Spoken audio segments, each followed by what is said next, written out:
ನೋಡು ಶಿವು, ನೋಡು ಶಿವು, ಯಾವುದೇ ವಿಷಯವಿರಲಿ, ಮನುಷ್ಯ ಪ್ರಜ್ಞಾವಂತೆಯಲ್ಲಿ ಮಲಗುವಾಗ ವಿಷಯವನ್ನು ನೆನೆಯುತ್ತಾ ಮಲಗಿದರೆ ಅದರ ಪ್ರತಿಬಿಂಬ ಕನಸು ಬೀಳುತ್ತದೆ. ಅಂತ ಕನಸು ನಂಬಬೇಡದು ಮಿತ್ರ. ಇಲ್ಲ ಪ್ರಸಾದ್, ನನ್ನ ಕನಸೆಂದು ಸುಳ್ಳಾಗದು. ಉದಾಹರಣೆಗೆ, ಅಭಿಮನ್ಯುವನ್ನು ಯುದ್ಧದಲ್ಲಿ ಕೊಲ್ಲಿದಾಗ ಅರ್ಜುನಿಗೆ ಬಿದ್ದ ಬೆಳಗಿನ ಜಾವದ ಕನಸು ಸುಳ್ಳಾಯಿತೆ. ಬೆಳಗಿನ ಜಾವ ಬಿದ್ದ ಕನಸು ಎಂದು ಸುಳ್ಳಾಗದು ಮಿತ್ರ. ಮಿತ್ರ, ನಿನಗೆ ಬಿದ್ದಾದರ ಕನಸು ಏನು ಹೇಳಿಸು? ಹೇಳುತ್ತೇನೆ ಮಿತ್ರ. ನಿನ್ನೆ ಬೆಳಗಿನ ಜಾವ 4 ಗಂಟೆಗೆ ನನ್ನ ಕನಸಿನಲ್ಲಿ ನನ್ನ ತಂದೆಯವರು ಶಿವನಂದಿ ರಥದಲ್ಲಿ ಕುಳಿತು ಹೋಗಿ ಬರುತ್ತೇನೆಂದು ಶಿವು ಎಂದು ಸನ್ನೆ ಮಾಡಿದಂತಾಯ್ತು. ಅಪ್ಪ ಎಂದು ಎದ್ದು ಚೀರಿ ನೋಡಿದಾಗ ಬಾಂಬೆ ಭದ್ರತಾ ಪಡೆಯಲೇ ಮಲಗಿದ್ದೆ. ಅದಕ್ಕ ನನಗೆ ನೆಮ್ಮದಿ ಇಲ್ಲ ಮಿತ್ರ. ನಾ ಅರ್ಜೆಂಟ್ ಊರಿಗೆ ಹೋಗಬೇಕು. ಶಿವು, ಬೇಡ ಶಿವು, ಕೇವಲ 1 ತಿಂಗಳಿಗಾಗಿ ಏಕೆ ಊರಿಗೆ ಹೋಗುತ್ತೇವೆ? ಮೊನ್ನೆ ನಾನು ನಿಮ್ಮ ಊರಿಗೆ ಹೋಗಿ ಬಂದಿದ್ದೇನೆ ಶಿವು. ಹೆಸರಿಗೆ ತಕ್ಕಂತೆ ಭಾಗ್ಯದ ಬಾಗಿಲಿದೆ ನಿನ್ನ ಮನೆ ಶಿವು. ಸುಳ್ಳು ಹೇಳುತ್ತೀವಿ ಪ್ರಸಾದ್? ಇಲ್ಲ ಶಿವು, ಸತ್ಯವಾಗಿನೇ ಹೇಳುತ್ತಿದ್ದೇನೆ ಶಿವು. ಅಲ್ಲಿಗ ವೇದ ವಿಷಯ ನನಗೆ ಗೊತ್ತಾಗಲಿಲ್ಲ. ಬಿಚ್ಚಿ ಹೇಳಲಾರೆ ಮಿತ್ರ, ಸಂಕ್ಷಿಪ್ತವಾಗಿ ಹೇಳುತ್ತೇನೆ ಮಿತ್ರ.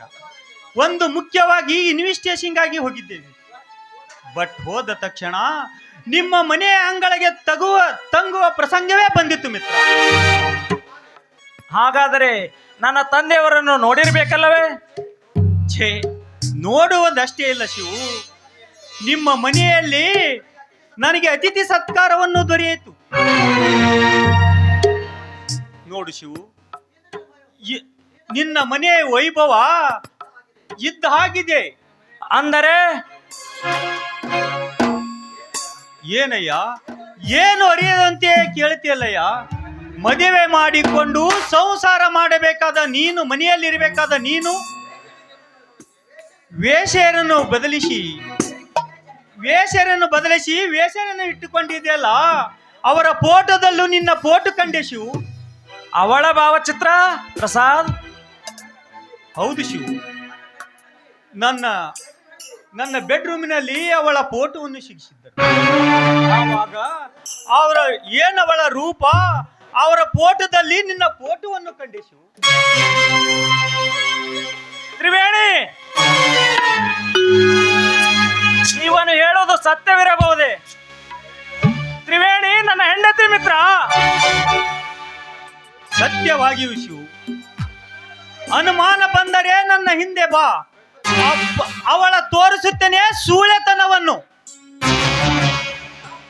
ಆ ತ್ರಿವೇಣಿ ಏನು ಪರಪುರುಷನ ಜೊತೆ ಸರಸಾಡುವುದು ಕಂಡದ್ದು ನಿಜವಾದರೆ ಆ ಹೆಣ್ಣಮ್ಮ ಇಲ್ಲಿ ಬಿಲವಕ್ಕರ ಬಿಡಲಾರದು. ಈ ಹುಲಿ ಇಲಿ ಎಂದು ಹಾವಿನ ಹುತ್ತದಲ್ಲಿ ಕೈ ಹಾಕಿ ಹಾವು ಕಚ್ಚಿಸಿಕೊಳ್ಳಬೇಡ ಶಿವು. ನಡೆಯ ಶಿವು, ನಡಿ, ನಾನು ಅಲ್ಲಿ ಹೋಗಿ ಎಲ್ಲ ತಿಳಿಸುತ್ತೇನೆ. ನಡೆ ಮಿತ್ರ, ಹೋಗೋಣ.